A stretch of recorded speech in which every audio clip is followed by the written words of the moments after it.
Hello everyone, welcome to Delta academy. This is Ranjan और आप देख रहे हैं सेशन यूनिवर्सिटी की पाठशाला। तो यूनिवर्सिटी की पाठशाला में आप सभी को मोस्ट वेलकम है। मेरा नाम है रंजन राय और आज का सेशन आप लोगों के लिए जो मैं स्टार्ट करने जा रहा हूँ, ये न्यूमेरिकल बेस्ड सेशन होने वाला है। तो अपना कैलकुलेटर, पेन, कॉपी, सारी चीज़ें रेडी कर लीजिए, बहुत मज़ा आने वाला है। क्योंकि आज के सेशन में हम पढ़ने वाले हैं अबाउट द नोडल एनालिसिस।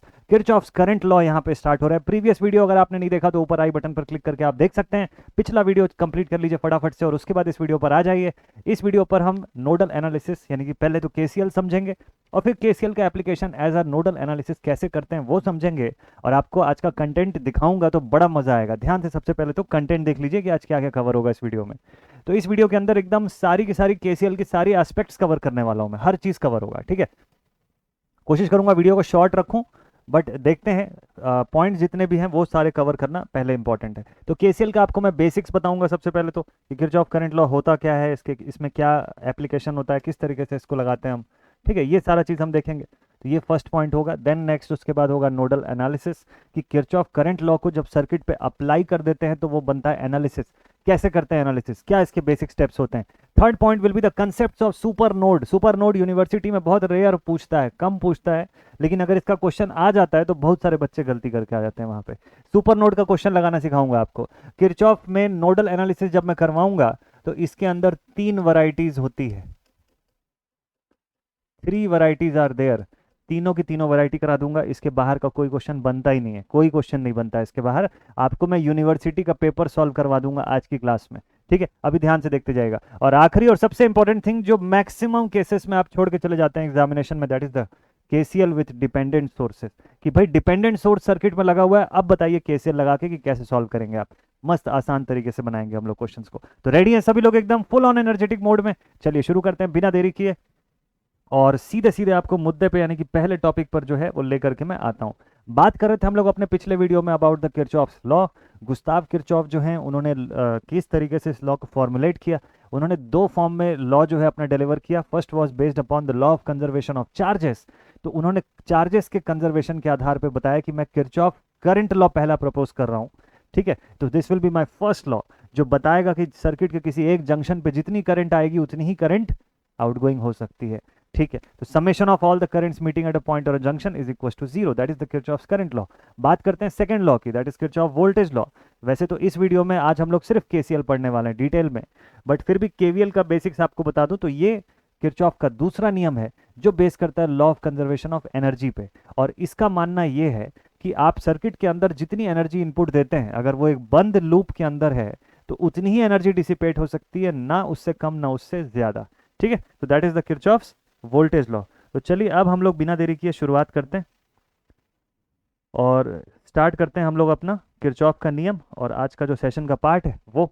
तो भाई केसीएल पे लेकर के आऊं आपको, थोड़ा सा मैं इसका बेसिक्स और स्टेप्स का पार्ट जो है वो बता देता हूं, फिर हम लोग इसके आगे जाएंगे। ऐसे क्वेश्चंस जो है आपसे बनवाऊंगा मैं आज के सेशन में, ठीक है। उससे पहले आज का नोट्स पार्ट जो है उसको रेडी कर लेते हैं हम लोग अच्छे से।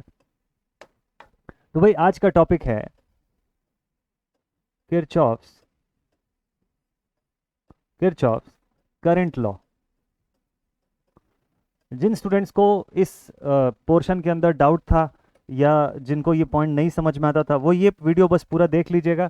आपको ए टू जेड पूरा केसीएल इसी वीडियो में मिलेगा। इसके बाद कोई सेपरेट वीडियो नहीं है केसीएल के लिए, जो है यही है। इसके बाद जो सेपरेट वीडियोज होंगी उसमें प्रैक्टिस क्वेश्चन केवल रहेगा।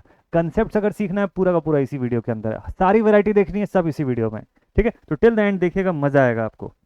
तो स्टार्ट करते हैं किरचॉफ्स करंट लॉ से। सबसे पहले तो इसका स्टेटमेंट आपको मैं बता दूं। According to the Kirchhoff's current law,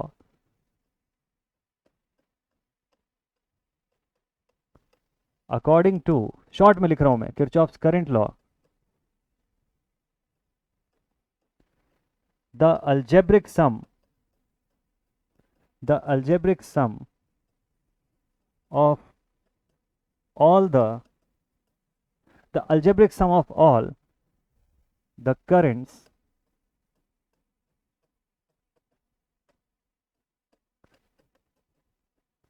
meeting at a point or junction meeting at a point or a junction will be 0। ये किरचॉफ का बेसिक नियम है। किसके ऊपर बेस करता है? तो भाई इसके बारे में शॉर्ट में लिख लीजिएगा, it is based upon the law of conservation of charges. बड़ा ही सिंपल है, एकदम डायरेक्टली आप समझ सकते हैं किरचॉफ के इस नियम को। आपको मैं थोड़ा सा इसको और प्रूफ के फॉर्म में बता देता हूँ। ये बोलता है summation of I at a point or junction is equal to zero. Algebraic sum का मतलब समझिएगा, अल्जेब्रिक सम मतलब डायरेक्शंस को कंसीडर करते हुए, मतलब साइन को प्रॉपर कंसीडर करते हुए, अगर इनकमिंग करंट को आप पॉजिटिव ले रहे हैं, आउटगोइंग को नेगेटिव ले रहे हैं, तो वो डायरेक्शन स्पेसिफिकली आप उसी अकॉर्डिंग ऐड करिएगा, उसी अकॉर्डिंग सम करिएगा, ठीक है। तो ये बड़ा ध्यान में रखने वाला चीज होता है। एक नॉर्मल सम से ज्यादा इंपॉर्टेंट होता है कि अल्जेब्रिक सम आप कर रहे हैं चीजों का, तो आप डायरेक्शन स्पेसिफिक सम कर रहे हैं वहां पे, ठीक है। तो summation of I is equal to zero. इसी को लिखने का एक और तरीका होता है कि इनकमिंग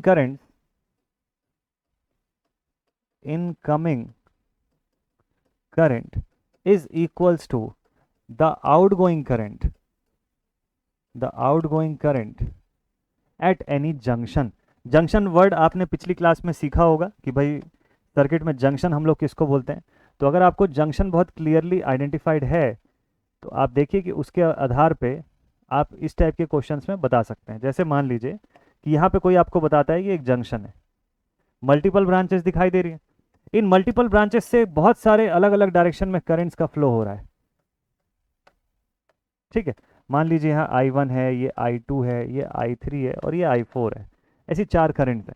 ये सब इस जंक्शन पर आके मिल रही है, और भी करंट्स है, बस 4 की वैल्यू मान लीजिए नोन है। अब आपको इनको एक्सप्रेस करना है। किस तरीके से एक्सप्रेस करेंगे? आप ये बोलेंगे कि सभी करंट्स का अलजेब्रिक सम जीरो होगा। कैसे जीरो होगा भाई? जीरो इस आधार पे होगा कि मान लीजिए जितनी इनकमिंग है सबको मैं पॉजिटिव से लिखता हूँ, जितनी आउटगोइंग करंट है मान लीजिए सबको नेगेटिव साइन असाइन कर दूं, तो इनकमिंग कितना दिख रहा है मुझे? I4 केवल दिख रहा है ना, I4। और आउटगोइंग कितना दिखाई दे रहा है मुझे? I2, I3, I1 सब आउटगोइंग है, तो I1 plus I2 plus I3, ये दोनों की वैल्यू बराबर आएगी हमेशा।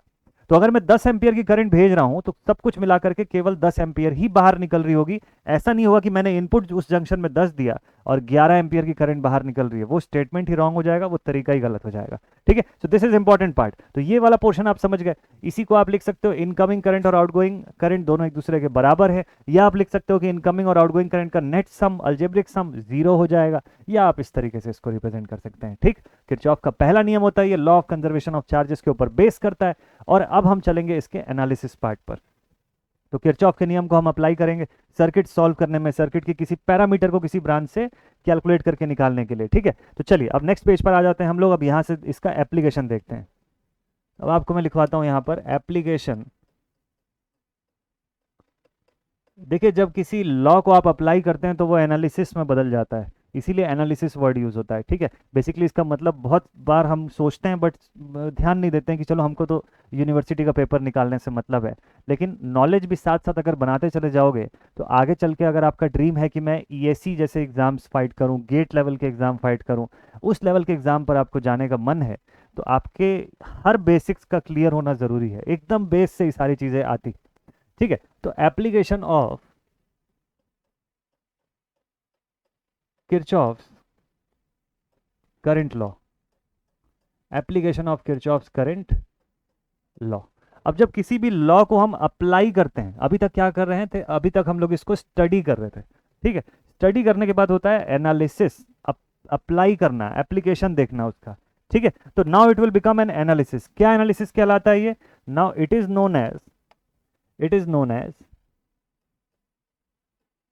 Nodal analysis. It is known as nodal analysis, ठीक है। समझ गए इस पॉइंट को आप लोग? तो इसको बोलते हैं नोडल एनालिसिस। इसको जंक्शन एनालिसिस क्यों नहीं बोलते हैं? Because every junction is a node. पिछली क्लास में पढ़ चुके हैं हम लोग, हर जंक्शन को नोड बोला जा सकता है। बाय डिफॉल्ट हर जंक्शन एक नोड ही होता है, तो node is a very elementary part of a circuit, और इसीलिए इसको नोडल एनालिसिस के फॉर्म में ही हम स्टडी करेंगे। अब कैसे एनालाइज करते हैं, कैसे स्टडी करते हैं, उस फंडामेंटल को समझिएगा। देखिए इसको स्टडी करने के पीछे फंडा ये होता है, आपके पास बेसिक पैरामीटर्स हैं वोल्टेज, करंट एंड पावर, जिसको कि मैं बोलता हूं सर्किट के VIP लोग होते हैं ये लोग, है ना।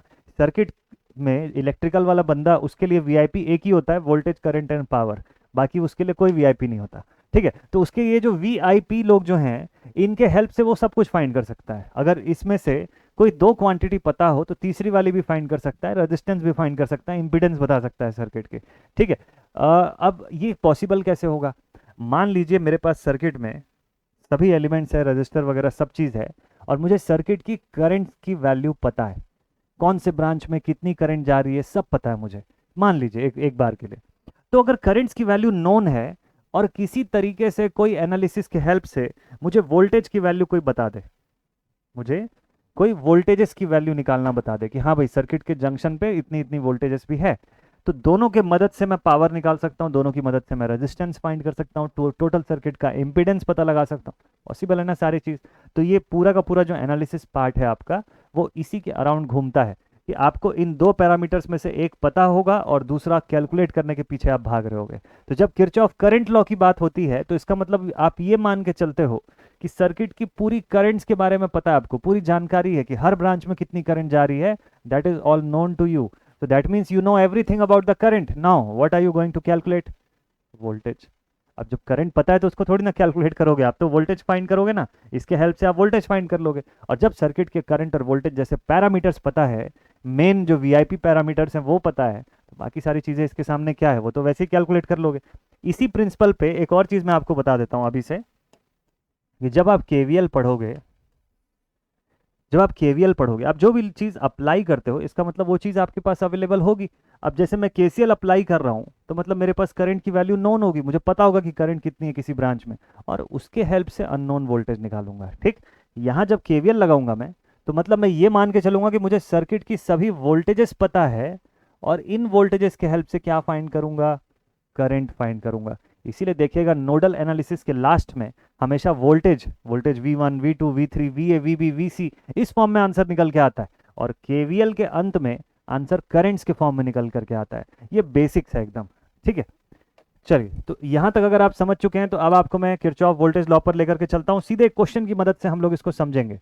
किरचॉफ वोल्टेज लॉ नहीं, किरचॉफ करंट लॉ पर लेकर चलता हूं। ठीक है, वोल्टेज लॉ अगली क्लास में पढ़ेंगे हम लोग, आज किरचॉफ करंट लॉ को पढ़ लेते हैं। तो मान लीजिए कि यहाँ पर इस तरीके की एक सर्किट है हमारे पास।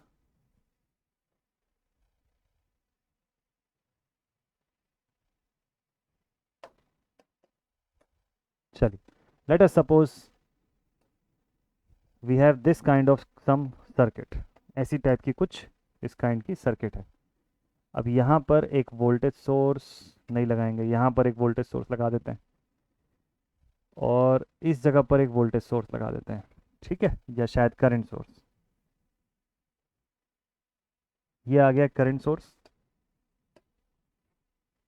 चलिए भाई, यहाँ पर आ गया एक रजिस्टर, इस जगह पर एक रजिस्टर है, यहाँ रजिस्टर है, ये भी रजिस्टर, इस जगह पर मैंने लगा दिया एक वोल्टेज सोर्स, इसकी वैल्यू है 3 वोल्ट। क्लियर?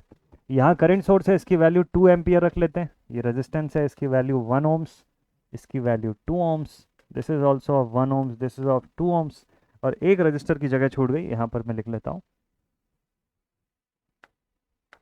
3 ओम्स। ठीक है, तो ये हमारे पास पूरी सर्किट है, सपोज कर लीजिए। ठीक, अब आपको क्वेश्चन में क्या बोला है इसका, चलिए सवाल लिखता हूँ मैं। तो लेट अस सपोज आपको क्वेश्चन में बोला हुआ है फाइंड द पावर डिसिपेटेड। ये पूरा क्वेश्चन मैं सॉल्व करवा के आपको दिखाऊंगा अभी। ठीक है, यूनिवर्सिटी के एग्जाम में कैसे सॉल्व करना चाहिए स्टेप बाय स्टेप बताऊंगा पूरी चीजें। तो एक पहला क्वेश्चन हमारा स्टैंडर्ड रेफरेंस क्वेश्चन रहेगा, इसी के आधार पे आप यूनिवर्सिटी एग्जाम में ऐसे ही सॉल्विंग मेथड को अप्लाई करिएगा। बाकी क्वेश्चन सिर्फ सोल्यूशन बनाने के पॉइंट ऑफ व्यू से बताऊंगा, उसमें स्टेप बाय स्टेप पूरा चीज करेंगे, बट उतनी फॉर्मेलिटी नहीं करेंगे लिखने में, फटाफट से बनाएंगे उनको। ठीक है, वहां पर सॉल्विंग का टेक्निक सीखना ज्यादा मेन इंपॉर्टेंट पार्ट होगा हमारे लिए। तो find the power dissipated in, find the power dissipated इन, एक काम करते हैं 2 ओम के 2 हो जाएंगे ना, इसको चलिए P डैश लिख देता हूं यहाँ पे। In the given P dash section. अब ये गिवन P डैश सेक्शन में आपको बताना है कि सर्किट में कितने पावर का डिसिपेशन हो रहा है। तो ये पावर डिसिपेशन पता कैसे चलेगा, इसके लिए आपको क्या करना है, अच्छा एक और चीज मैं लिख देता हूं, using nodal analysis, using the nodal analysis method. Nodal analysis लगाने के लिए तो जैसा मैंने आपको बताया, ब्रांच करंट हमारे पास नोन होगी, तभी जितनी भी ब्रांचेस एक जंक्शन पे आके मिलती हैं उनका नेट सम जीरो होता है, ये बात हम जानते हैं। इसी का आधार मान के, इसी को यूज करके हमको वोल्टेजेस फाइंड करना होगा जंक्शंस का। कैसे फाइंड करेंगे? तो उसके लिए पहले जंक्शन कितने हैं वो तो फाइंड करना पड़ेगा। तो चलिए सबसे पहला काम आप ये कर लीजिए कि सर्किट में कितने जंक्शन दिखते हैं पहले तो वो आइडेंटिफाई करिए। How many junctions do you see in the circuit? आपने देख लिया सर्किट को, मिल गया आपको नंबर ऑफ जंक्शन। चलिए मैं भी लिख देता हूँ। तो मेरे हिसाब से यहाँ पर 3 ब्रांचेस मिलते हैं, तो इसलिए इसको एक जंक्शन होना चाहिए। मेरे हिसाब से यहाँ पर भी 3 ब्रांचेस मिलते हैं, इसको भी एक जंक्शन होना चाहिए। और सब के सब यहाँ आकर के मिलते हैं, तो that is why this point should also be a junction. ठीक, 3 जंक्शन मिल गया मुझे। तो मैं लिख देता हूँ this is junction J1, this is junction J2, this is junction J3, या वाइस वर्सा J3 और इसको कर दीजिए J2 सीक्वेंस में। तो सबसे पहला काम मैंने क्या किया, जंक्शन आइडेंटिफाई कर लिया। अब दूसरा काम मुझे क्या करना चाहिए, सेकंड स्टेप इज दैट कि आप हर जंक्शन को एक पोटेंशियल असाइन कर दो। आप ये मानो कि इस पॉइंट पर इतनी वोल्टेज है, जैसे मैं यहां पर लिख लेता हूं वोल्टेज VA, यहां पर लिख लेता हूं वोल्टेज VB, और यहाँ की वोल्टेज लिख लेता हूँ V0, that is equal to 0 volt. अब मैंने ये 0 क्यों लिया, V0 क्यों लिया, इसकी कहानी आपको समझा देता हूँ पूरा का पूरा। देखिए जंक्शन पे पोटेंशियल मैंने क्यों लिया, क्योंकि सर्किट में मुझे पोटेंशियल ही फाइंड करना है। कहाँ पर? एक पॉइंट पर। तो क्या एक पॉइंट का पोटेंशियल निकाल सकते हैं क्या? नहीं निकाल सकते, क्योंकि ये डेफिनेशन ही गलत है। भाई एक बिंदु पर, एक पॉइंट पर पोटेंशियल कैसे हो सकता है? बिकॉज पोटेंशियल बेसिकली हम जिसकी बात कर रहे हैं that is a potential difference, विभव का अंतर होता है वो। तो उसके लिए तो 2 पॉइंट होना चाहिए सर। एक पॉइंट से कैसे पोटेंशियल डिफरेंस बताएंगे आप, वोल्टेज कैसे बताएंगे एक पॉइंट का? तो भाई एक पॉइंट का वोल्टेज अगर आप बता रहे हो तो there has to be some reference point in the circuit. तो सर्किट में एक रेफरेंस होगा जिसकी रिस्पेक्ट पे आप बता रहे होगे ना। फॉर एग्जाम्पल, चलिए इसको अभी ऐसे भी नहीं समझ में आया तो एग्जाम्पल से समझिए इसको। मान लीजिए मैं बोलूं कि मेरी हाइट जो है वो 6 इंच ज़्यादा है, बस इतना स्टेटमेंट बोलूं, तो क्या ये स्टेटमेंट सही है? ये स्टेटमेंट गलत है ना। आपको कोई रेफरेंस तो मैंने बताया नहीं कि किससे 6 इंच ज़्यादा है, या किसके रेफरेंस पे, किसको मैंने अपना 0 माना और जिससे मैं 6 इंच ज़्यादा, या किससे कंपेयर कर रहा हूँ। नो रेफरेंस इज देयर ना, स्टेटमेंट ही गलत है। वोल्टेज के केस में भी यही है। अब वैसे ही अपने हाइट के केस में अगर मैं आपको बोलूँ कि मेरी हाइट मेरे बगल में खड़े हुए 5.5 फीट के बंदे से 6 इंच ज़्यादा है, तो that person will be become my reference. और फिर उससे जब हम कंपैरिजन करेंगे तब हमको एक्चुअल डेटा पता चलेगा कि एक्चुअल हाइट कितनी है। तो बस एग्जैक्टली यहाँ पर भी यही सीन है कि आपको एक रेफरेंस वोल्टेज की जरूरत है, कि जब आप बोलोगे कि सर यहाँ का पॉइंट का वोल्टेज VA है, इस पॉइंट का वोल्टेज VB है, तो मैं आपसे पूछूंगा ना कि किसके रिस्पेक्ट में VA VB है? एक दूसरे के रिस्पेक्ट में नहीं, किसी और थर्ड जंक्शन के रिस्पेक्ट में। और वो थर्ड जंक्शन को हम मानेंगे कि वहां की पोटेंशियल 0 है, कोई पोटेंशियल नहीं है। अब जैसे आप अपनी हाइट किसी को बताते हो तो आप बोलते हो ना कि मेरी हाइट जो है सर वो 5 फीट 6 इंच की है। तो कहाँ से 5 फीट 6 इंच है? सी लेवल से है कि माउंट एवरेस्ट के ऊपर से? कहाँ से 5 फीट 6 इंच है? तो आप बताओगे कि ग्राउंड लेवल से, 0 लेवल से, या स्टूल पे खड़े होकर 5 फीट 6 इंच की है। तो आपको एक रेफरेंस पॉइंट बताना पड़ता है। तो इस केस में वो रेफरेंस पॉइंट ही मैंने यहाँ पर अज्यूम किया है। क्या अज्यूम किया है? रेफरेंस जंक्शन बोलते हैं इसको। तो रेफरेंस जंक्शन कहलाता है ये वाला पोर्शन, लिख लीजिएगा इसको जरूर से, बहुत काम का चीज़ है ये। इस पॉइंट को बोलते हैं रेफरेंस जंक्शन, या फिर रेफरेंस नोड, ये दोनों में से किसी भी नाम से आप इसको बोल सकते हो। ठीक, किसको सेलेक्ट करेंगे रेफरेंस? सर इसको भी तो ले सकते थे, इसको भी तो ले सकते थे, किसी को भी तो रेफरेंस ले सकते थे ना। तो रेफरेंस किस आधार पे सेलेक्ट करते हैं, क्या ग्राउंड्स पे सेलेक्ट किया जाता है रेफरेंस को? आपको मैं जल्दी से बता दूं, देखिए रेफरेंस सेलेक्ट करने का एक बेसिक सा रूल ऑफ थंब ये होता है कि सर्किट का ऐसा जंक्शन चुनिए जहां ज्यादा से ज्यादा branches, most of the branches आके कंबाइन होती हो। ठीक है, मतलब a point where most of the circuit branches combine। अगर आप नोट्स नहीं भी बना रहे होंगे तो चिंता की बात नहीं है, ये वाला नोट्स मैं आपको टेलीग्राम ग्रुप पर प्रोवाइड कर दिया करूंगा, आप टेलीग्राम ग्रुप पर कनेक्टेड रहिएगा। अगर आप टेलीग्राम ग्रुप पर कनेक्टेड नहीं है तो लिंक जो है वो डिस्क्रिप्शन बॉक्स पर है इस वीडियो के, आप कनेक्ट हो सकते हैं आराम से। ठीक है, तो ये नोट्स आपको मिल जाएगी। आप नोट्स बनाने पर ध्यान मत दीजिए, आप क्वेश्चन को सॉल्व करने में ध्यान दीजिए और कंसेप्ट समझिए। एक बार आप कंसेप्ट समझ गए तो आपका नोट्स रेडी है, कोई दिक्कत नहीं, आप क्वेश्चन तो बना लेंगे वहां पर। तो it is a point where most of the circuit branches should combine. ज़्यादातर उसको प्रेफर किया जाता है कि बाकी मेजॉरिटी ऑफ द जंक्शन जिस तरफ हैं उसके अपोजिट तरफ में आपका रेफरेंस हो जाना चाहिए, क्योंकि रेफरेंस को जब जीरो मान रहे हो तो बेसिकली आप उसको ग्राउंडिंग कर रहे हो, है ना। कई बार इसीलिए देखिएगा किताब में ऐसा सिंबल भी बना रहता है इनके लिए, इस तरीके से ऐसे नीचे की तरफ ग्राउंडेड सिंबल दिखाते हैं उसको, ठीक है। तो उसको हम रेफरेंस मानते हैं। तो बोलने का मतलब है कि जब कोई आपको बोलेगा कि मैं वी ए निकाल रहा हूँ तो वो इसी रेफरेंस के रिस्पेक्ट में निकाल रहा हूँ, या जब कोई बोलेगा वी बी की वैल्यू 10 वोल्ट है तो इस रेफरेंस के रिस्पेक्ट में, क्यों, क्योंकि ये जीरो है। तो 10 माइनस जीरो करूंगा तो 10 बचेगा और वो पूरा का पूरा 10 यहाँ का हो गया। तो मेरे वोल्टेज की डेफिनेशन भी गलत नहीं हुई और एक पॉइंट का वोल्टेज भी निकल के मिल गया मुझको। क्लियर है आप सभी को। तो रेफरेंस पॉइंट, कभी कभी ऐसा होगा कि सर्किट में आपके रेफरेंस जंक्शन लेने के समय आपको दिखेगा कि हर जंक्शन पे तो sir same number of branches है, यहाँ भी 3 है, यहाँ भी 3 है, यहाँ भी 3 है। अब क्या करें, अब किसको रेफरेंस ले। ऐसे कंडीशन में आपकी मर्जी, आप किसी भी सेक्शन को रेफरेंस ले सकते हो, किसी भी जंक्शन को you can call as a reference junction, ठीक है। तो you can call any of the given junction as a reference junction, वो आपकी मर्जी है, आपके ऊपर है, ठीक है। बट प्रिफरेबल ये होता है, ज़्यादातर हम ये कोशिश करते हैं कि हमेशा ऐसा जंक्शन को चुने जहाँ पे मेजॉरिटी ऑफ द ब्रांचेस आके मिलती हो, या फिर एटलीस्ट वो आपके बाकी के जंक्शन से उल्टे दिशा में हो, अपोजिट डायरेक्शन में हो। तो ये प्रिफरेबल कंडीशन है, बाकी ऐसा हार्ड एंड फास्ट रूल नहीं है, ठीक है। आप चाहते तो आप इसको भी जंक्शन ले सकते हो, नो डाउट आपका आंसर सही आएगा उस केस में भी, ठीक है। आप चाहें तो इसी सेम सवाल को, इस वाले सेक्शन को, इस वीबी को जिसको मैंने जंक्शन J2 लिखा है, इसको रेफरेंस लेकर के और इसको मेन जंक्शन लेके बना दीजिए, क्वेश्चन सॉल्व करिएगा, देखिएगा हम दोनों का आंसर सेम रहेगा आखिरी में, ठीक है। खैर, तो रेफरेंस जंक्शन का कंसेप्ट आप समझ गए। अब फाइंड क्या करना है मुझे, मुझे वी ए की वैल्यू फाइंड करनी है, वी बी की वैल्यू फाइंड करनी है। वी नॉट तो जीरो है, ठीक है, वी नॉट तो जीरो है। अच्छा, तो इन दोनों को जिसके लिए हम सॉल्व करेंगे क्वेश्चन, इनको क्या बोलते हैं, इनको बोलते हैं प्रिंसिपल नोड। नाम समझ के रखिएगा ध्यान से, कभी कभी किसकी अलग अलग किताब से आप पढ़ेंगे तो नाम यही सब दिया रहता है, तो कंफ्यूज नहीं होना है। They are known as the principal nodes.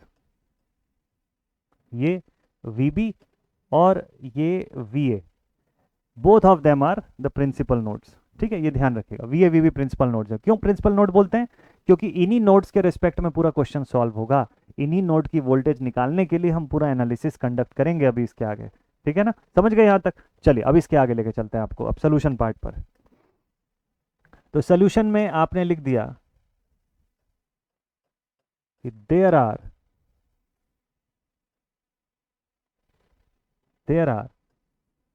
three junctions and two principal nodes in the given circuit। इस गिवन सर्किट में 3 जंक्शन है लेकिन हमारे पास 2 ही प्रिंसिपल नोड्स हैं। तो एक फंडामेंटल आप समझ गए कि अगली बार से जब आपको प्रिंसिपल नोड बताना होगा तो आप लिखिएगा कि टोटल नंबर ऑफ नोड्स या टोटल नंबर ऑफ जंक्शंस -1, ऐसा लिखा जा सकता है, या टोटल नंबर ऑफ नोड -1। इसमें से किसी भी फॉर्म में आप रिप्रेजेंट कर सकते हैं। जब नेटवर्क थ्योरी पढ़ते हैं तो बेसिकली यही फॉर्मूला निकल के आता है कि भाई केसीएल लगाने के लिए जो हम फॉर्मूला लिखते हैं कि नंबर ऑफ प्रिंसिपल नोड्स कितने होंगे, वो कैसे बताते हैं, तो वो हमेशा total number of node -1 n-1 के फॉर्म में रहता है, ठीक है, क्लियर। चलिए अब केसीएल लगाते हैं at the very first junction. तो applying KCL, so now applying KCL at junction A, ठीक है। जंक्शन ए पर मैं KCL लगाने जा रहा हूं। स्टेप ध्यान से देखिएगा, पहला क्वेश्चन एक बार अच्छे से समझ गए, बाकी सब में क्लैरिटी आ जाएगी आपको। तो जंक्शन ए पर मुझे क्या लिखना है, किरचॉफ करंट लॉ का नियम। किरचॉफ का करंट लॉ क्या बताता है कि भाई summation of I is equal to 0 at any point और अ जंक्शन। तो यहाँ पे ये जंक्शन है, इससे 3 ब्रांच निकलती है, इन तीनों करंट्स का सम 0 होगा। बट दिक्कत यहाँ पे ये है कि मुझे पता ही नहीं कि करंट की डायरेक्शन क्या है, दिख नहीं रहा ना यहाँ से, कैसे पता चलेगा। एक में चलो पता कर भी लो तो 1 में कैसे पता चलेगा करंट इनकमिंग है कि आउटगोइंग है, नहीं समझ में आ रहा है। तो आपको एक कंडीशन अज्यूम करनी है कि आपको हर केस में हर प्रिंसिपल नोड से करंट को आउटगोइंग मानना है। इसके पीछे का लॉजिक क्या है, लॉजिक ये है कि अगर मैंने इसको रेफरेंस लिया है तो 0 से निकल के हायर जंक्शन की तरफ तो करंट नहीं जाएगी ना, करंट हायर से निकल के 0 की तरफ जरूर आएगी, ग्राउंड की तरफ। अब वो तो बाद में पता चलेगा कि अगर मेरे VA की वैल्यू माइनस में आ जाएगी तो मैं समझ जाऊंगा कि अच्छा ये छोटा जंक्शन का पोटेंशियल था, ये इसकी पोटेंशियल बड़ी है ना। रेफरेंस जिसको हम मान रहे हैं इसकी पोटेंशियल बड़ी, क्योंकि तो सब अजम्पशन कर रहे हैं हम लोग, तो अज्यूम कर रहे हैं, तो कुछ बदलना नहीं है वहां पर भी, अपनी जानकारी के लिए बस आपको वो चीज़ पता चलेगी, ठीक। तो आपको सबसे पहले क्या करना चाहिए, सबसे पहले हर ब्रांच से कितनी करंट जा रही है पहले वो लिखना चाहिए, ठीक है। तो current flowing through all of these branches. तो मैं अज्यूम कर लेता हूँ कि सब करंट बाहर की तरफ जा रही है, ठीक। Late it B I1, this is I2, this is I3। तीन करंट्स निकल रही है, तीनों को मैंने आउटगोइंग मान लिया ताकि मेरे को इक्वेशन लिखना मेरे लिए ईजी हो जाए, ठीक है, मुझे इक्वेशन लिखना आसान हो जाए। तो अब मेरे पास I1 करंट है, कैसे लिखूंगा? ओम्स लॉ लगाइए, I is equal to V/R लिख दीजिए सीधे। तो कैसे लिखेंगे आप I1 के लिए? I1 के लिए आप लिखेंगे, देखिए कहाँ से शुरू हुआ, VA से शुरू हुआ ना, आप लिखेंगे VA। ये रास्ते में एक वोल्टेज मिल गया आपको 3 वोल्ट का, डायरेक्शन देखिए, यहाँ से करंट इस दिशा में जा रही है, लेकिन हमको पता है कि हमारा सोर्स इस डायरेक्शन में आउटपुट दे रहा है। कैसे? पॉजिटिव से नेगेटिव की तरफ आउटपुट देता है ना हमारा सोर्स, तो पॉजिटिव से लेकिन नेगेटिव की तरफ आउटपुट दे रहा है, लेकिन हमारी करंट जो है VA से वो तो उल्टा जा रही है, अपोजिट डायरेक्शन में जा रही है, ठीक। तो इसका मतलब मुझे क्या लिखना पड़ेगा? -3। याद रखिएगा अलजेब्रिक सम करना था आपको, ठीक है। तो प्लस या माइनस देख करके लिखिएगा, जैसी पोलैरिटी है उस हिसाब से लिखिएगा। तो आप क्या लिखेंगे? VA-3, VA-3। क्यों -3? क्योंकि ये जो सोर्स जिस दिशा में करंट भेज रहा है और मेरे सर्किट में मैंने जो अज्यूम किया करंट की डायरेक्शन, दोनों अपोजिट है। अपोजिट है तो माइनस, अगर दोनों सेम होती तो +3 लिख देता मैं यहाँ पे। तो all the potentials divided by all the resistance present in the circuit, that is 2 ohms, ठीक है। ये क्या हो गया? This is voltage upon resistance which is equal to current. तो मैं बेसिकली करंट का ही नाम लिख रहा हूँ यहाँ पे, I1 ही लिख रहा हूँ, लेकिन V/R के फॉर्म में लिख रहा हूँ क्योंकि सर्किट में वही दिया हुआ है इसीलिए। सेकंड ब्रांच को देखिए, यहाँ से I2 करंट जा रही है, VA से निकल के V0 तक जा रही है, तो मैं इसको लिखूंगा VA हायर साइड में minus V0 on the lower side, ठीक है। तो VA minus V0 divided by 1। और तीसरे केस में मैं लिखूंगा, देखिए I3 करंट VA से निकल के VB तक जा रही है, तो VA मेरा हाई पोटेंशियल हो गया, VB मेरा लो पोटेंशियल हो गया इसके हिसाब से, और डिवाइडेड बाई क्या लिखना चाहिए? Divided by 2। सबका सम कर दिया मैंने। Algebraic sum of all of this current should be equal to 0। KCL का इक्वेशन है ना, एग्जैक्ट बिल्कुल केसीएल लिखा है मैंने। चलिए इसको सिंप्लीफाई कर दीजिए, अब इसको सिंप्लीफाई कर दीजिए आप लोग फटाफट से, एकदम मस्त तरीके से सिंप्लीफाई करेंगे। अपॉन में मेरे पास 2 आ गया, ये हो गया VA-3 प्लस 2VA।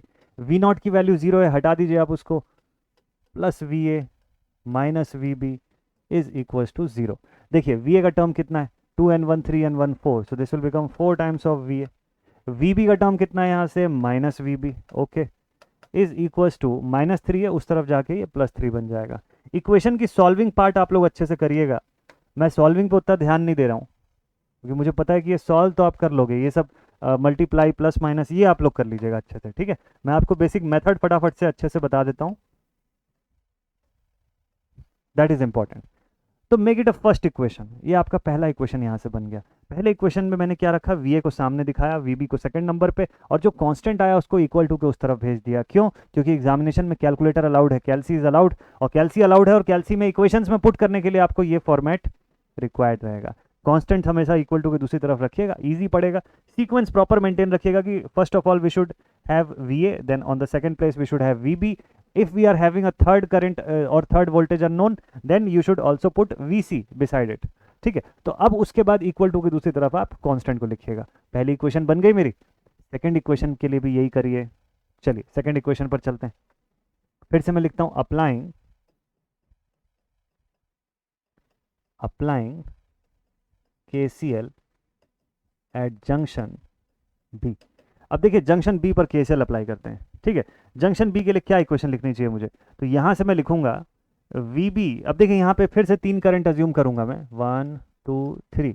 तो 1 2 3 तो हो चुका है, इसका नाम लिख लेता हूँ I4, ये हो जाएगा I5, और ये हो जाएगा I6, ठीक।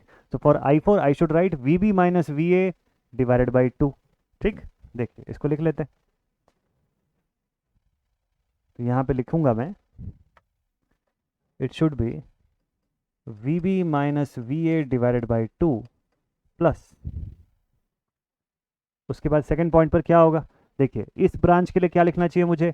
VB minus V0 divided by 1, ठीक है, सभी वोल्टेज डिवाइड बाई रेजिस्टेंस, उससे करंट आ जाएगी। तो VB माइनस V0, तो ये आ जाएगा VB minus V0 divided by 1 plus. अब प्लस लिखने के बाद देखिए आप कि इस ब्रांच में हो क्या रहा है, इस ब्रांच में आपको एक करंट सोर्स दिया है। अगर करंट सोर्स दिया है ना तो एकदम क्लियर है कि आपको फिर वी बाई आर करने की कोई ज़रूरत ही नहीं है यार। इस ब्रांच की तो करंट ही बता दिया आपको, है ना। तो अगर करंट बता दिया तो आप क्यों वी बाई आर लिखोगे, आपको तो पता है। पर डायरेक्शन देख लीजिएगा, तो हमने जो I6 माना और ये जो 2 एम्पियर को देखा, तो 2 एम्पियर और I6 दोनों एक ही दिशा में जा रहे हैं, तो प्लस हो जाएगा, तो +2 लिख दीजिएगा सीधे सीधे आप इसको। ओके, तो करंट सोर्स आए तो क्या करना है, समझ आ गया आपको। सर्किट में करंट सोर्स आ गया तो सीधे सीधे डायरेक्शन देखिएगा, प्लस या माइनस जो भी दिखेगा आपको उस अकॉर्डिंग लिख लीजिएगा। ये आपकी सेकंड इक्वेशन बन जाएगी, इससे बनाए। चलिए, सेकंड इक्वेशन के लिए हम लोग एलसीएम ले लेते हैं। एलसीएम में आ गया मेरे पास 2, ये हो जाएगा V B minus V A plus 2VB plus 4 is equal to 0। Simplify कर दिया तो ये हो जाएगा -VA plus 3VB is equal to -4। दो इक्वेशन आ गई मेरे पास अब, ठीक है। आप चेक कर लीजिए नंबर ऑफ अननोन्स कितने। तो आपको क्वेश्चन में दिखेगा कि भाई दो ही तो अननोन थे ना, एक VA फाइंड करना था, एक VB फाइंड करना था। दो इक्वेशन भी आ गई है, दो अननोन दो इक्वेशन, हो जाएगा क्वेश्चन सॉल्व। ठीक है, चलिए इक्वेशंस में पुट कर देते हैं। कैलकुलेटर मैं मोबाइल में चला रहा हूँ, आप ऐसा मत करिएगा। आप जो है आपका कैलसी देखिए, जैसे ये सब जो कैलसी होता है ना, FX991ES मेरे पास रखा हुआ है पुराना वाला। आपके पास जो भी कैलसी होगा, जो भी साइंटिफिक कैलकुलेटर होगा, आप उसको यूज़ करिएगा। ज़्यादा से ज़्यादा उस पर अपना हाथ फिक्स करिए। ये मोबाइल वाला कैलसी काम का नहीं है, ठीक है। मेरे लिए चल जाएगा क्योंकि मुझे एग्ज़ाम नहीं दिलाना है, ठीक है। और दूसरा कारण ये भी है कि इसकी बैटरी ख़त्म हो गई है, तो इस वजह से मुझे ये करना पड़ रहा है। बट आपके पास अगर कैलसी है तो आप कैलकुलेट करिएगा उसको प्रॉपर से, ठीक। चलिए, तो मैं यहाँ से इसको इक्वेशन में सेट कर देता हूँ। आई होप आप कैलसी का ऑपरेशन आपको एकदम अच्छे से क्लियर होगा।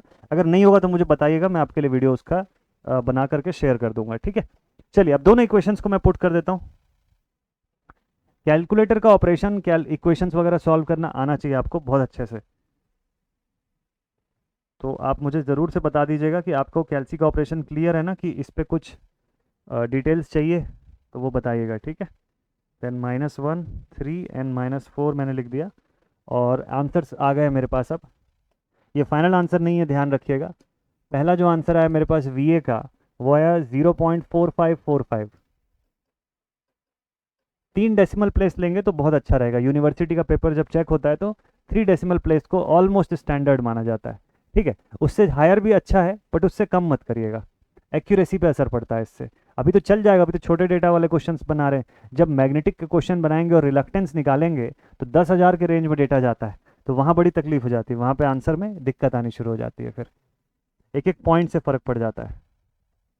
सेकंड पॉइंट पर आपका VA जो है वो कितना, VA तो आ गया, VB देख लेते हैं, -1.181 वोल्ट। वैल्यूज़ आप लोग खुद से सॉल्व करके देखिएगा, मेरे सॉल्विंग में कहीं पे अगर गलती हो गई होगी वैल्यूज़ की, तो वो कभी कभी मोबाइल में डेटा पुट करते करते भी गलत हो जाता है ना। हालांकि मैंने वेरीफाई करके रखा हुआ है, बट स्टिल आप एक बार अपने अकॉर्डिंग इसको अच्छे से सॉल्व करके देखिएगा। तो दो डेटा मेरे पास आ गया VA VB का। क्या अभी क्वेश्चन का सोल्यूशन कंप्लीट हो गया, क्या नहीं हुआ। सवाल वापस से देखिएगा, आपको पूछा क्या था। आपको क्वेश्चन में बोला था कि find the value of power, यहाँ का पावर पूछा है और हमने क्या निकाला, वोल्टेज और करंट निकाला। तो पावर कैसे निकलेगा सर, पावर निकालने के लिए आपको इस ब्रांच की करंट चाहिए ना, I3 या I4 जो भी लिखो आप, डायरेक्शन का तो फर्क है, मैग्नीट्यूड तो सेम ही होगा। तो कोई भी एक करंट की वैल्यू फाइंड कर लीजिए और I²R कर दीजिए, यहाँ से पावर आ जाएगा, ठीक। चलिए, पावर फाइंड करते हैं यहाँ से। तो सेकंड केस के according let us find the value of power in the circuit. Power कैसे निकालेंगे, तो पावर निकालने के लिए पहले करंट निकाल लेते हैं, ठीक है। करंट कैसे निकालेंगे, तो current I is equals to, देखिए वोल्टेज कौन सा बड़ा है दोनों में से, VA बड़ा है ना, तो मैं लिखूंगा VA minus VB divided by 2। Circuit में देखिएगा आप अपने क्वेश्चन के सर्किट में देख के रखिएगा जरूर से, तो आपको समझ आ जाएगा। VA की वैल्यू 0.454, VB की वैल्यू है minus of minus, that is 0. Sorry, plus हो गया 1.181 डिवाइडेड बाई 2। सॉल्व कर लेते हैं इसको भी तुरंत। कैलसी को नॉर्मल मोड में लेके आए, मैथ मोड में, फ्रैक्शन ले लिए यहाँ से और लिखे 0.454 प्लस 0.181 डिवाइडेड बाई 2। ये आंसर आ गया 0.317 एम्पियर। एंड नाउ पावर निकाल लेते हैं हम लोग। पावर का फॉर्मूला I²R, ठीक है। रेजिस्टेंस कितने का था, 2 ओम्स का था, और करंट हम लोग निकाल चुके हैं, तो 0.317 का स्क्वायर इंटू 2। सॉल्व कर दीजिए, 0.317 का square into 2, this value is 0.2, तो power P dash is 0.2 watts. Data मैं फिर से बोल रहा हूँ, डेटा जो है उसको ज़रूर से चेक करते रहिएगा कि कहीं पे डेटा सॉल्विंग में मिस्टेक ना हो। अदर देन दैट मेथड तो आई होप आपको क्लियर हो गया होगा इससे, ठीक। तो ये एक स्टैंडर्ड तरीका है, बेसिक मेथड है केसीएल के क्वेश्चन सॉल्व करने का। आई होप आपको समझ आ गया होगा ये मेथड प्रॉपरली। बना लेंगे ऐसे वाले क्वेश्चन, ठीक है। आपको यूनिवर्सिटी क्वेश्चंस पर लेकर के आता हूँ, अप्रोच बता दूंगा, सॉल्व करके आप इसको बता सकते हैं मुझे, ठीक है, कि कितना डेटा आ रहा है। फिर आपको जो वैरायटी ऑफ क्वेश्चन है अभी वो करवाऊंगा उसके बाद। देखिए एक ये सवाल है, इसमें लिखा हुआ है find the current through 3 ohm resistor using the nodal analysis method. 3 ohm resistor से कितनी करंट जा रही है, ठीक है। आई डैश इसकी वैल्यू पूछा। उससे पहले देखिए यहाँ पे वी नॉट लिखा हुआ है, मतलब यहाँ की वोल्टेज जो है हमको सबसे पहले फाइंड करनी है। हमको जंक्शन देखना है कितने जंक्शन है। मैं रफली आपको सॉल्व करके बता रहा हूँ, फिर आप इसका आंसर जो है वो बताइएगा मुझे, ठीक है। चलिए इसको मैं ले करके चलता हूँ पहले तो नेक्स्ट पेज पर।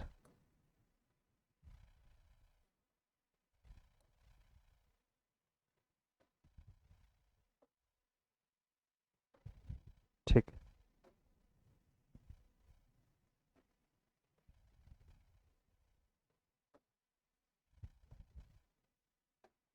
चलिए भाई इस पेज पे हम लोग आ गए और यहाँ से ये आ गया हमारा क्वेश्चन, ठीक है। लिखा हुआ है find the current through 3 ohm resistor using the nodal analysis method. Nodal analysis करने से पहले जंक्शन आइडेंटिफाई कर लेते हैं।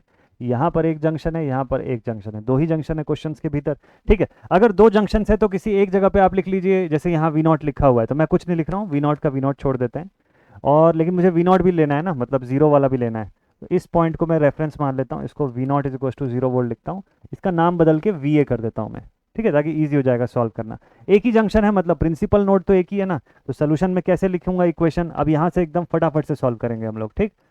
सोल्यूशन में देखिए नंबर ऑफ ब्रांचेस कितनी है मेरे पास जहाँ से करंट जा रही है, 1 2 3, ठीक है। ये 1 2 और ये थर्ड ब्रांच है। इक्वेशन लिख लीजिए तीनों के लिए केसीएल की इक्वेशन। तो आप लिखेंगे सबसे पहले वी ए बाई 9, 9 क्यों आया, क्योंकि 5 + 4 हुआ, ठीक है। V A minus V not divide by 9। V not को क्यों नहीं लिखा मैंने, क्योंकि वी नॉट पहले से 0 है, बाद में उसको 0 करने से अच्छा लिखो ही मत उसको शुरू से। प्लस इस ब्रांच में देखिए क्या लिखेंगे आप, we A minus 9 divide by 3। We A minus 9 divide by 3, -9 क्यों, क्योंकि इस 9 वोल्ट के सोर्स से जो करंट है वो वी ए की तरफ जा रही है, और हमने जो करंट अज्यूम किया वो वी ए से बाहर निकलनी चाहिए। तो चूंकि दोनों करंट का डायरेक्शन अपोजिट है, इसलिए मुझे माइनस साइन पे लिखना पड़ा इसको, ठीक है, डिवाइड बाई 3 क्योंकि रेजिस्टेंस। प्लस इस ब्रांच में क्या लिखेंगे, यहाँ पे भी same condition, V A minus 3 divide by 1 equal to 0। अब होल अपॉन में आप लिख लीजिए इसको, this whole upon will be 9, मतलब एलसीएम आ गया यहाँ से 9 का, और ये हो गया वी ए प्लस 3 3 ज़ा 9, so this is 3 times of V A minus 27 plus 9 V A minus 27 is equal to 0, ठीक। तो 9 10 11 12 और एक 13, 13 times of V A is equal to plus 54।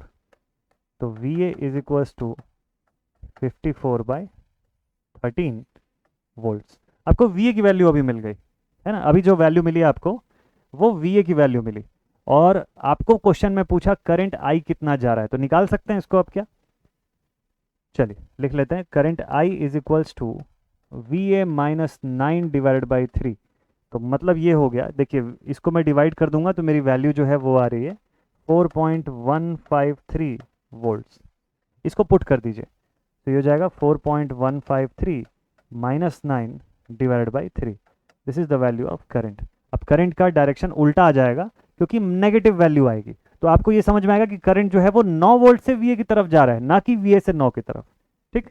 चलिए लिख लेते हैं, तो 4.153 minus 9 divided by 3, this answer is -1.615, -1.615 amperes, 6156 amperes, ठीक है। क्वेश्चन होता है इसी के साथ कंप्लीट। यही सवाल पूछा था इसके अंदर, देखिए कितनी जल्दी बन रहा है क्वेश्चन, एकदम जल्दी जल्दी फटाफट से बन जाएगा। आप लोग भी प्रैक्टिस करिएगा, जितना ज़्यादा प्रैक्टिस करेंगे उतनी जल्दी आपसे ये सवाल बनेगा। अब इसके बाद आपको लेके चलता हूँ दो कंसेप्ट के ऊपर, ध्यान से देखिएगा, दोनों के दोनों कंसेप्ट बड़े ही ज़्यादा इंपॉर्टेंट है।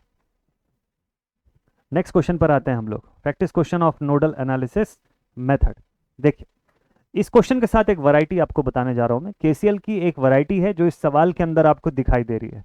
क्या वैरायटी है? यहाँ पर देखिए खास बात ये है कि इस दो पॉइंट के बीच में एक वोल्टेज सोर्स है। यहाँ ग्राउंड पहले से लिख करके दिया क्वेश्चन में कि इसी को ग्राउंड अज्यूम करना है आपको, ठीक। अच्छा, अब यहाँ दो वैरायटी है बेसिकली इस क्वेश्चन के अंदर, तो इसका कॉम्प्लिकेशन थोड़ा बढ़ेगा, बट इसको मैं आसान बना के आपको आगे चल के बताऊंगा। यहाँ देखिए, यहाँ पे भी दो जंक्शन है, इनके बीच में एक वोल्टेज सोर्स लगा हुआ है अकेले, कोई रजिस्टर वगैरह नहीं है, ठीक। वैसे ही बी और इस वी नॉट के बीच में यहाँ पर भी क्या लगा हुआ है, एक वोल्टेज सोर्स लगा हुआ है, इसमें भी कोई रेजिस्टेंस नहीं है। और आपको करंट निकालने के लिए क्या लिखना पड़ता है?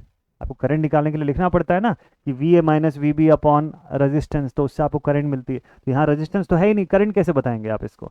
तो ऐसे वाले क्वेश्चंस में क्या अप्लाई करना है इसको अभी जस्ट देखेंगे। उससे पहले मैं आपको छोटे छोटे क्वेश्चंस और करवा दूं वैरायटी के, जो थोड़े से आपको ईजी लगे। ये डिपेंडेंट सोर्स का क्वेश्चन था, ठीक है। चलिए यूनिवर्सिटी का एक आध क्वेश्चन देखते हैं क्या क्या था।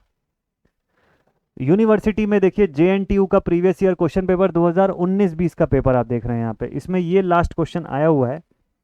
यहाँ पे देखिए लिखा हुआ है, सबसे पहले देखिए 50 मार्क्स का टोटल सवाल था पार्ट बी में। इनका क्वेश्चन नंबर 2 का ए जो है वो बोलता है कि explain the Kirchhoff's current end voltage law, ठीक है। यहाँ पर लिखा हुआ है explain the Kirchhoff current end voltage law. ये 2 मार्क्स का है ऐसा मुझे लग रहा है, नहीं शायद ये 5 मार्क्स का है, 5 नंबर का ये पोर्शन है। प्लस 5 में आपको दिया हुआ है कि for the circuit as shown in the following figure calculate the current in the various branches, all resistance are in ohms, ठीक है। सभी रेजिस्टेंस ओम्स में है। सर्किट में ड्रॉ कर देता हूँ, आई गेस कि आपको एकदम क्लियर नहीं दिख रहा होगा ये डायग्राम। चलिए ये वाला सर्किट में ड्रॉ करता हूँ। यहाँ पर 25 वोल्ट्स है, ठीक। देन इसके बाद 3 ओम्स का रेजिस्टेंस, फिर इसके बाद 4 ओम का रेजिस्टेंस, एंड पैरेलल में हमारे पास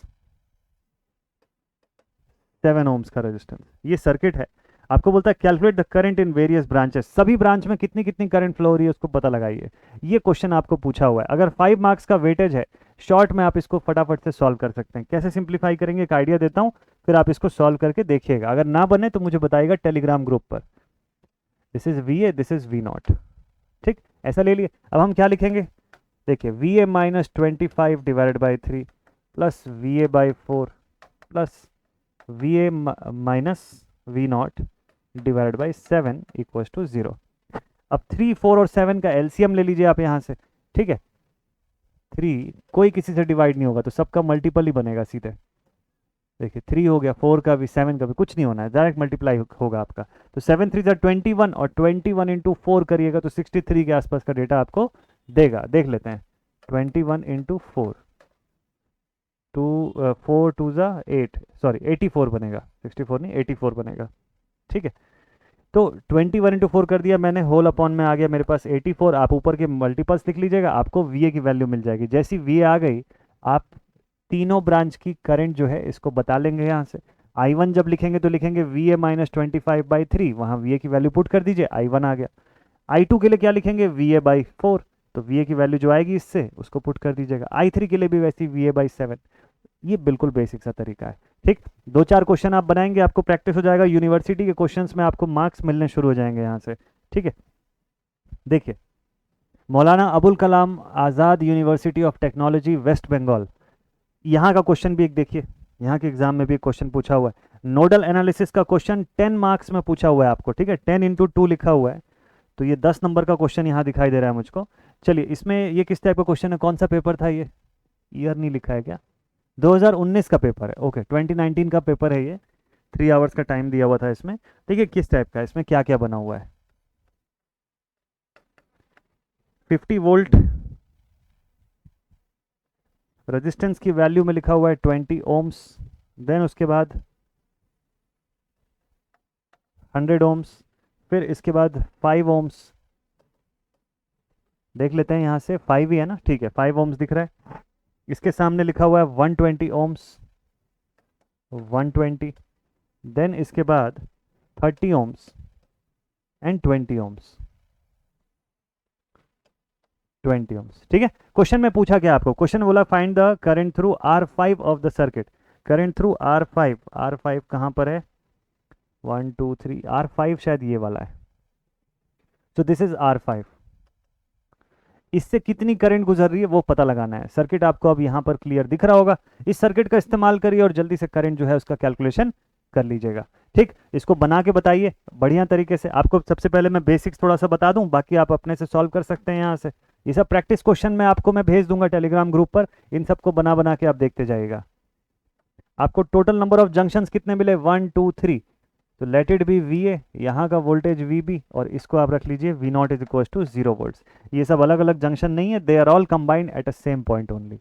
ठीक, तो यहाँ पर इतने जंक्शंस दिख गए, दो बेसिकली प्रिंसिपल नोड्स हैं, इन्हीं के लिए क्वेश्चन सॉल्व करना है। आप वी ए वी बी की वैल्यू वैसी निकालिएगा जैसे मैंने आपको बताया, और सिंप्लीफाई करके आखिरी में आप यहाँ से कितनी करंट जा रही है R5 से वो बता सकते हैं, V A minus V B upon 5 करके, या V B minus V upon 5 करके, दोनों में से आपको जो भी ठीक लगे। ओके, बन जाएगा आप सभी से ये सब क्वेश्चन, ये सब यूनिवर्सिटी एग्जाम के क्वेश्चन हैं। चलिए, अभी थैंक यू नहीं हुआ, अभी क्वेश्चन में आपको मैं सर्किट्स में एक दो वैरायटी बताने जा रहा हूँ, ध्यान से देखिएगा।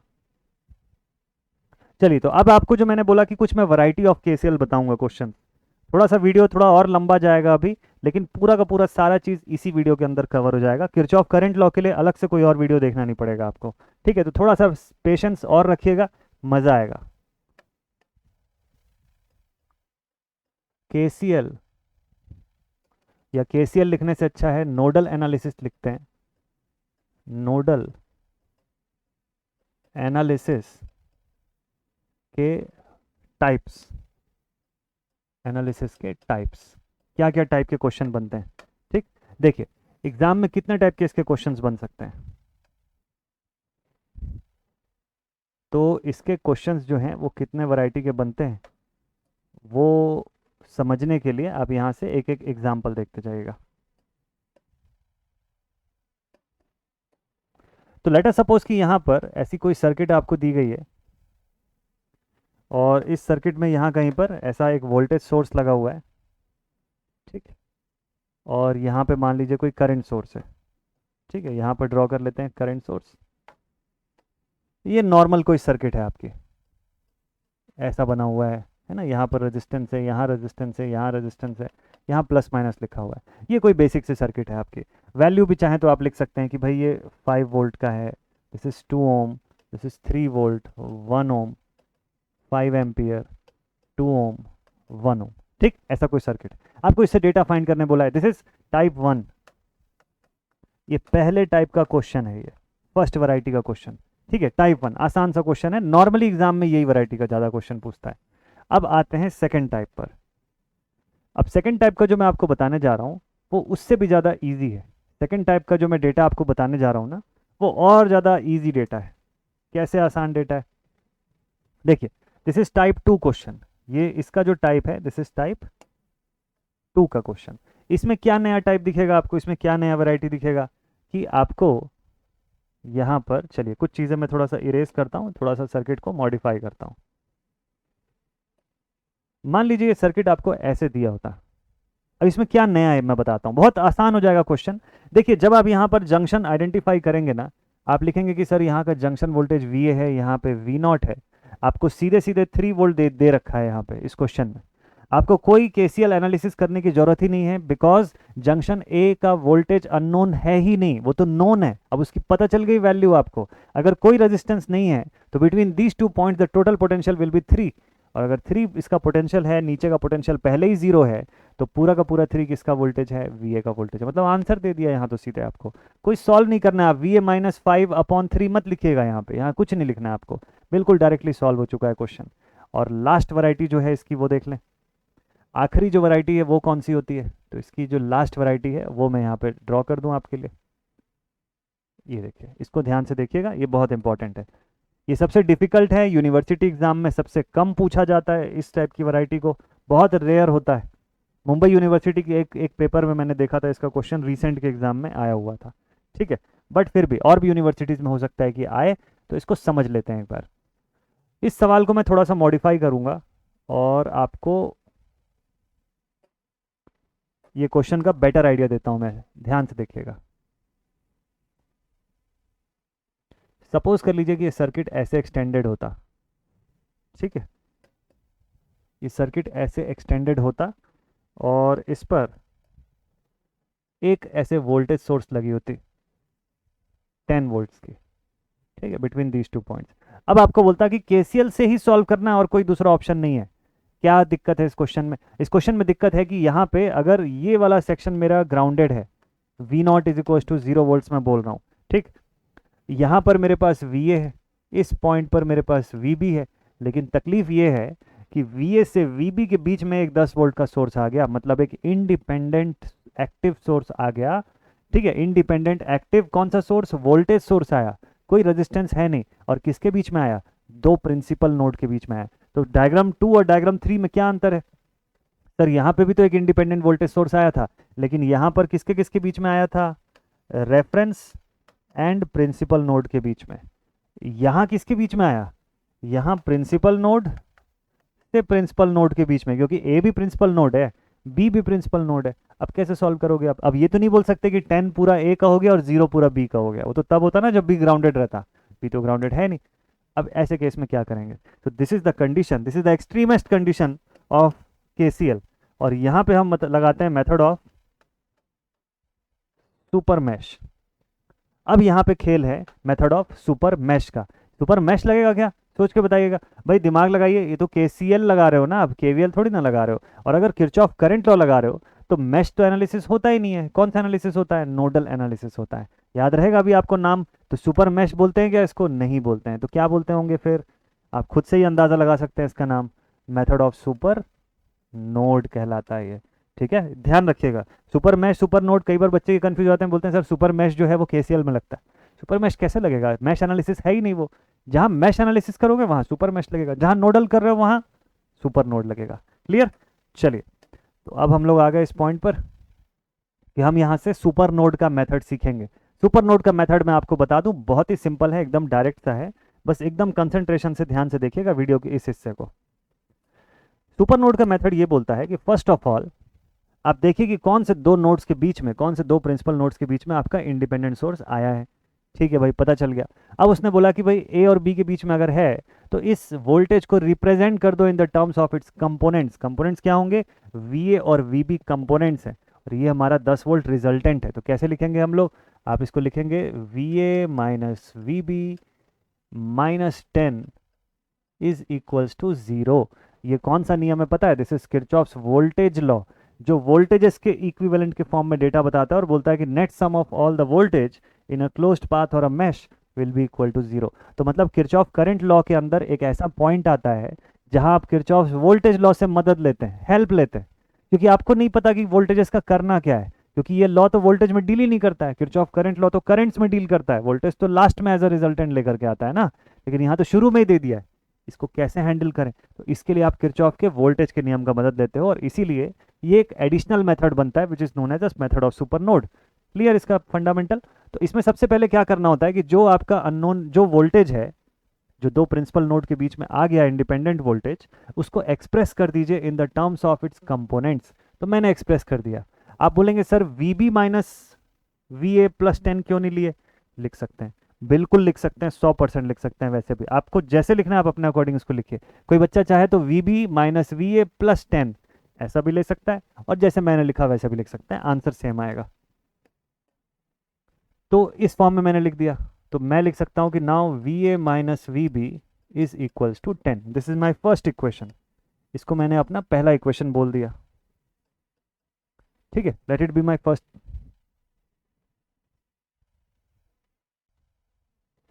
ठीक है, यहां तक तो हम लोगों ने यहां पे लिख लिया कि भाई V A minus V B is equal to 10। इसको मैंने बना दिया अपना पहला इक्वेशन। अब मैं चलता हूं सेकंड इक्वेशन बनाने के लिए, ध्यान से देखिएगा।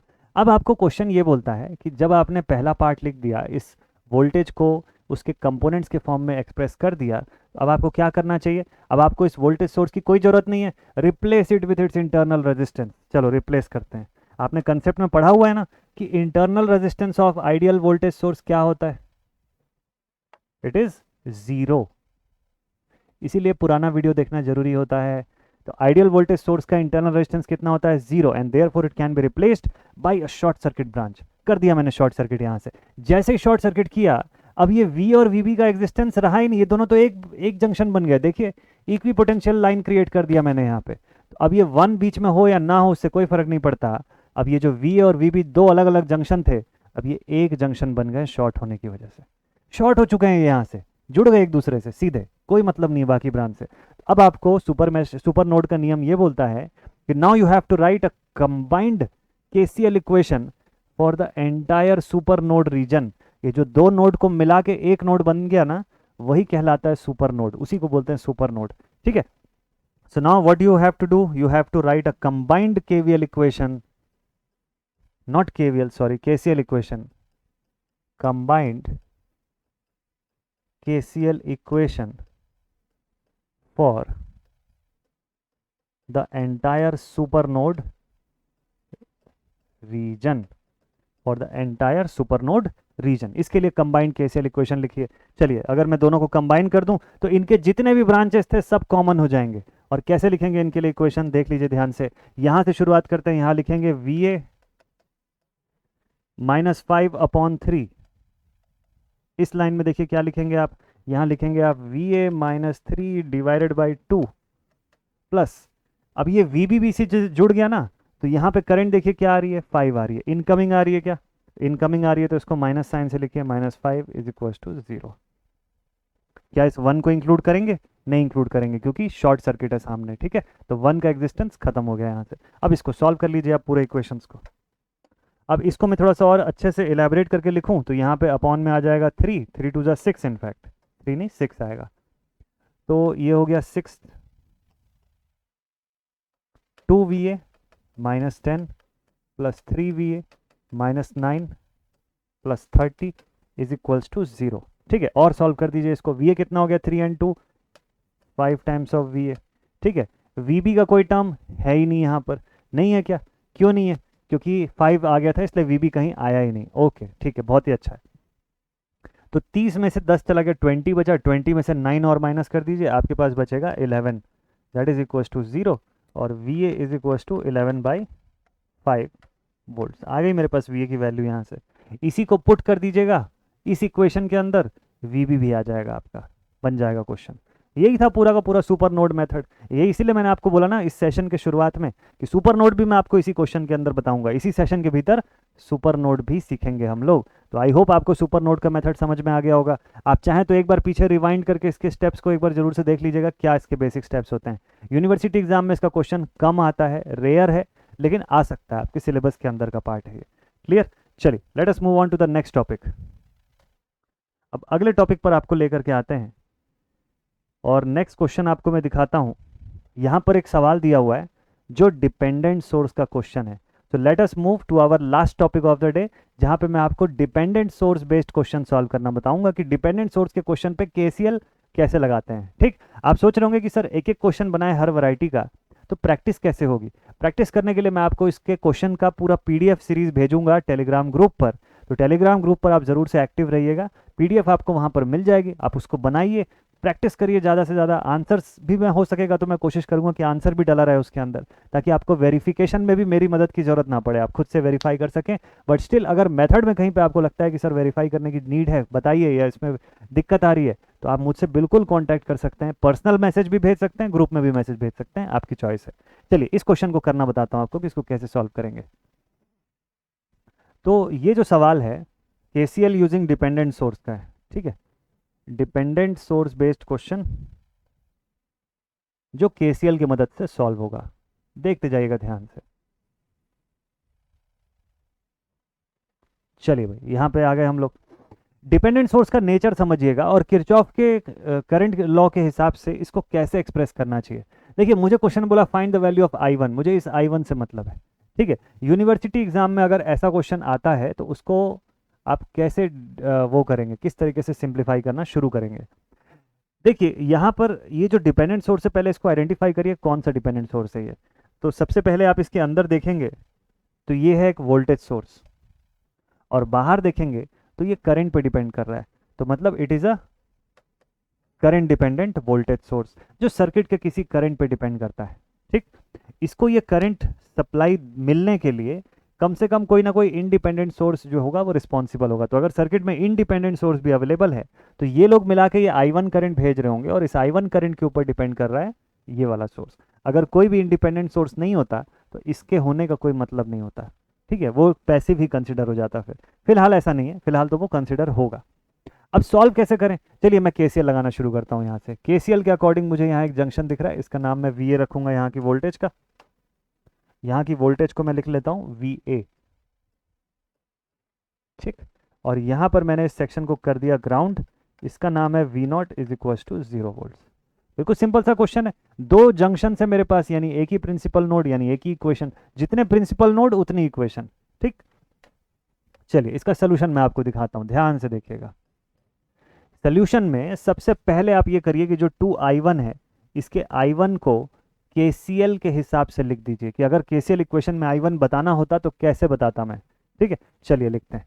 तो अगर केसीएल के हिसाब से लिखना होता तो मुझे लिखना होता कि i1 इज इक्वल्स टू, फिर यहाँ से यहाँ की तरफ वोल्टेज देखते हैं हम लोग, तो 10 minus V A divided by 2 लिख सकते थे ना, ऐसा ऐसा ही लिख दीजिए आप क्या लिखे, 10 माइनस वी ए। क्यों ऐसा लिखा, क्योंकि i1 10 से होके वी ए की तरफ जा रही है, अगर वी ए से 10 की तरफ आ रही होती तो मैं लिखता we A minus 10 by 2।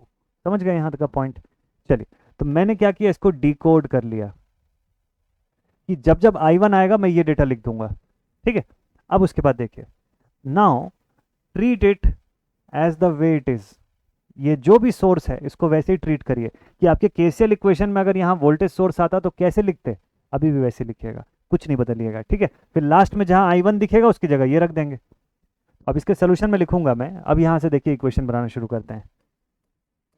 So we A minus 10/2 plus, इस ब्रांच में क्या लिखेंगे आप, प्लस की जगह माइनस करना पड़ेगा 3, क्योंकि डायरेक्शन इनकमिंग है। उधर क्या लिखेंगे आप लिखेंगे प्लस वी ए।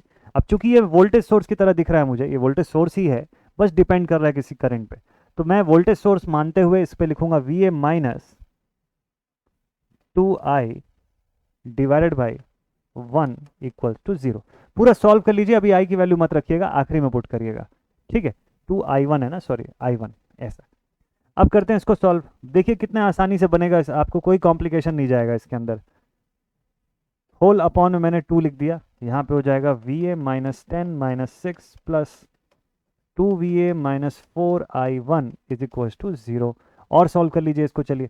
तो 2 और 1 that is 3va minus 16 minus 4 times of i1 is equal to 0। यहाँ तक पहुँच गए हम लोग, ठीक है। यहाँ तक हम लोग का क्लियर है पॉइंट। अब देखिए 4i1 है, अब यहाँ जरा i1 की वैल्यू पुट करिए, i1 की वैल्यू है 10 माइनस वी ए बाई 2, तो ये हो जाएगा 3 times of V A minus 16 minus 4 into 10 minus V A by 2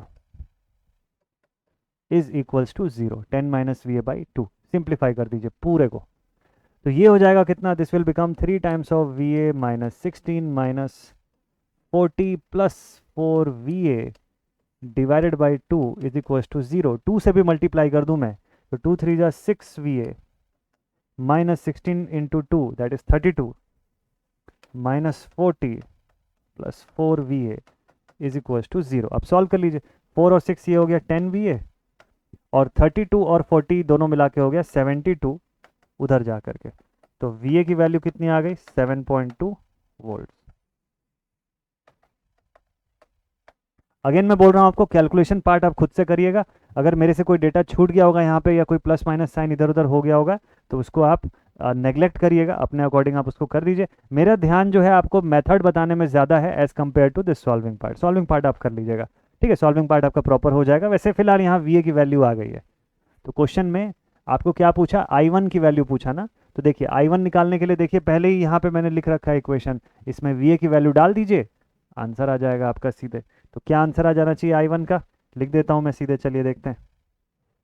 तो ये हो जाएगा फ्रैक्शन में 10 माइनस वी ए कितना आया, 7.2, ओके, तो 7.2 डिवाइडेड बाई 2, तो आंसर मेरा करंट का आ रहा है कितना, 1.4 ampere. This is my answer. वैसे आप एक बार चेक कर लीजिएगा कि एक्चुअल में आंसर आपका कितना आ रहा है, ठीक। चलिए भाई, सो this is all dependent source. इसी तरीके से हम डिपेंडेंट सोर्स के और भी वैरायटीज जो है उनके क्वेश्चंस भी बनाएंगे, और आपको भी प्रैक्टिस करने के समय, यहाँ तो मैंने एक जो आया क्वेश्चन में वो बना दिया कि भाई आपको क्वेश्चन में दिखाया था करंट डिपेंडेंट वोल्टेज सोर्स, हो सकता है कोई दूसरा डिपेंडेंट सोर्स आए। फंडामेंटल एक ही है कि अगर सपोज कर लो ये डिपेंडेंट सोर्स जो होता वो एक करंट सोर्स होता बाय डिफॉल्ट, ठीक है। अब वो वोल्टेज पे डिपेंड करे या किसी पे भी डिपेंड करे, मान लो करंट नेचर का होता तो मैं क्या करता, केसीएल में यहाँ पे उसको as a current source treat करता, फिर मैं वी बाई आई मतलब वी बाई आर जो है वो नहीं करता, मैं डायरेक्टली उसकी करंट में जो भी लिखा होता उस डेटा को लिख देता वहाँ पे। तो आपको इसी हिसाब से सॉल्व करना है क्वेश्चंस को, ठीक है। तो प्रैक्टिस क्वेश्चंस की सीरीज जो है वो मैं आपको भेज दूंगा PDF on all of these topics. ये केसीएल के टॉपिक का पूरा प्रैक्टिस क्वेश्चन आपको मिल जाएगा, केसीएल और केवीएल का कंबाइंड पीडीएफ है, आप उसमें से केसीएल के क्वेश्चंस को बना लीजिएगा क्योंकि आपने अभी तक ये वीडियो देखा है, ठीक है। प्रीवियस वीडियोस पूरी की पूरी ये प्लेलिस्ट देखने के लिए आप साइड पर क्लिक कर सकते हैं, आपके लिए प्लेलिस्ट जो होगी वो डिस्प्ले हो जाएगी। और क्वेश्चन ज़्यादा से ज़्यादा बनाइए, आपको टॉपिक्स पे और क्लैरिटी आएगी। अगर सपोज कर लीजिए कोई टॉपिक आपको लगता है कि सर इस पर और डिस्कशन चाहिए और चीज़ें इस पर जाननी है, मुझे बताइएगा टेलीग्राम ग्रुप पर, पर्सनल भी बता सकते हैं आप मुझे, लेकिन पढ़ाई में अपनी कहीं पे भी कोई कमी मत रखिएगा। सीरीज आपके लिए ऑनगोइंग होगी, कल की क्लास में वीडियो आपको मिलेगा किरचॉफ वोल्टेज लॉ का, तो नेक्स्ट वीडियो और मज़ेदार होगा, कंप्लीट केवीएल आपको एक ही वीडियो के अंदर बताऊंगा मैं, ठीक है। तो आज का सेशन अब यहीं पर एंड अप करते हैं। Thank you so much all my dear students for attending this video, attending this session, and let us stay connected. कल की क्लास में मिलेंगे और आगे पढ़ेंगे। टेक केयर, जय हिंद।